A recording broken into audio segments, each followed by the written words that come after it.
So we got a couple lines open. I'm betting we don't get too many theistic callers today because they're probably drinking beer and watching football. They don't drink. Yes, yes. The massive amount of alcohol sales in the United States is all from atheists. Although there are a lot of in the pub, skeptic in the pub, atheists in the pub, humanist in the pub. We're a drunken lot. So, we'll move on to Jeff in Philly. How are you? Hi, Matt. How's it going? I'm a big fan of the show. Thanks. In fact, my call is kind of related to your previous caller. I've been a lifelong atheist, much to my own personal suffering. I actually had to carry a copy of the Supreme Court ruling around with me in school to not stand for the pledge. Yeah. But so, in my early 20s, I took to, with theists, when I would have an argument with them, I would actually tell them, well, why don't we go to court? You know, you bring God, and I'll bring reality, and, you know, there'll be consequences. And that's when I found out that atheists actually have a Roe versus Wade situation with a case called U.S. versus Ballard. Mm-hmm. U.S. versus Ballard was a case where a preacher was scamming people through the mail, and the upshot of the whole case is that if someone truly believes something, you cannot charge them criminally for it. Basically, you cannot challenge religion in a criminal court. So that's how the Scientologists get away with it. That's how the Mormons get away with it. I mean, Joseph Smith was prosecuted for essentially the restorative Mormonism, and then he changed it to a religion, and all of it's legal. So, and a lot of atheists don't even know about this. I'm not sure that that's actually what U.S. v. Ballard actually establishes as precedent. But I'd have to go back. I'd have to go back and look at it in more detail. But I'm not sure that. Now we already have Supreme Court, you know, establishing that the truth is, you know, always a defense. But whether or not somebody sincerely believes something, I'm virtually certain that they're not protected from prosecution for that. I mean, that's just. Well, I'm looking at the Wikipedia entry right now as a quick reference, and the reason why it was tossed back was because it said it got too close to looking at the actual truth of religion. And, you know, personally, I see the solution to religion is, you know, to take them to court and make them bring God. You know, I'm anti-theistic in that aspect. That I want religion eliminated. I don't see it. I mean, this idea has been toyed around with before. There's even movies about it. I don't see where you accomplish anything when you're talking about people who believe, in many cases, that you know, it's all magical thinking and this is all God's will. And I mean, what good does it do to bring? You know, you can't force God into court. There's a reason we don't allow spectral evidence anymore. So, I mean, it's an interesting idea that people have toyed with a number of times, but I don't see that there's any real value to actually kind of move in that direction. Well, I think that the value is by simply eliminating Sunday schools and churches and all those other things that we break the viral cycle of religion being implanted as much as humanly possible. And see, I'm actively opposed to legislating the elimination of those things. I think it's a violation of the Constitution to attempt to legislate the end of churches. And I'll fight anybody who tries to do it. No, I respect how you feel on that, but sometimes, you know, sometimes people have to be made to do things that they don't want to do. Really? You know, who wants to pay taxes? Really? I mean, okay, you need a constitutional amendment first before what you're saying would actually be viable. Something that completely erases the First Amendment and several others.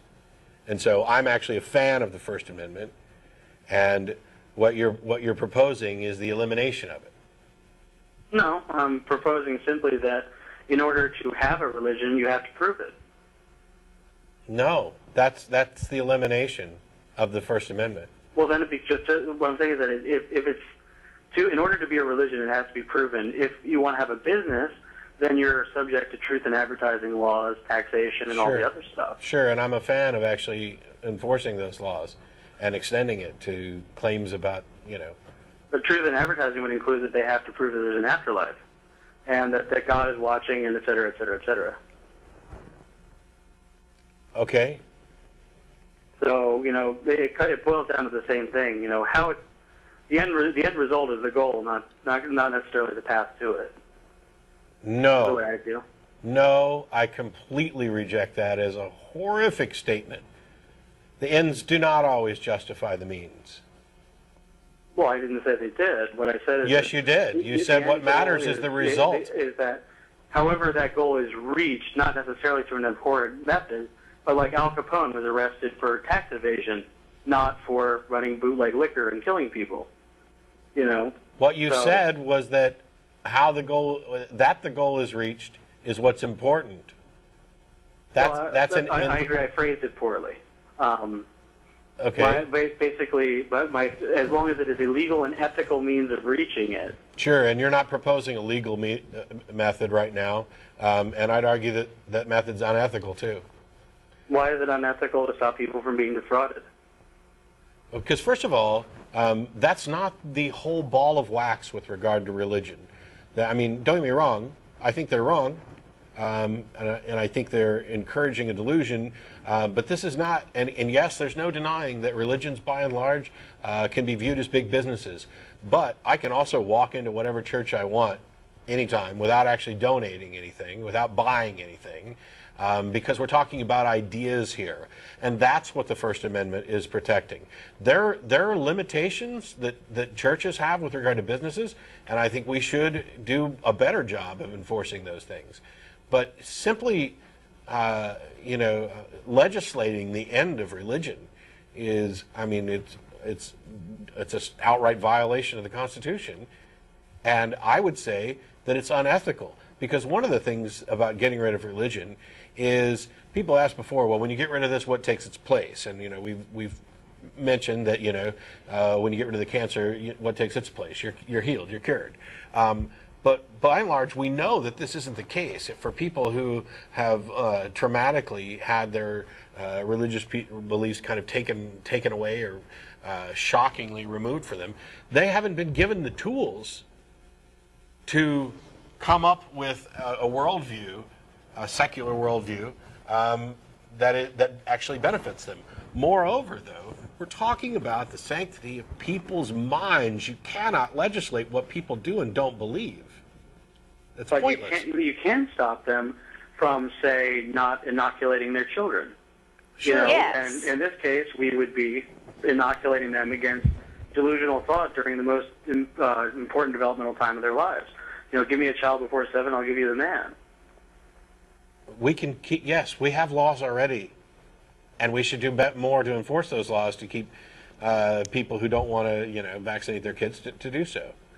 Right, but I'm saying we should vaccinate them against religion by saying no Sunday school, no church, no nothing. Yeah. No before 18. Boy, I'm glad I don't live in the country. Smoke the weed of church all you want. I'm glad I don't live in the country that you wish we lived in, because you wouldn't be able to teach your kids. Sure I would, because I'm not teaching them religion. You're teaching them religion's wrong.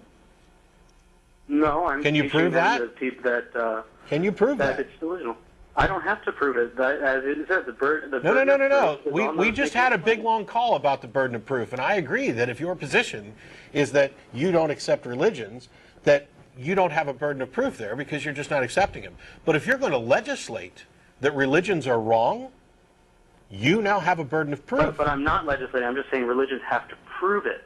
In order to enjoy the benefits under our government that a religion has, they must produce God and put him on the stand and get his opinions and have him say they're right. Yeah, except that you're trying to set up standards that are ridiculous with regard to religion, and I agree that they expose the ridiculous nature of religion, but they violate the very freedoms that the country's founded on.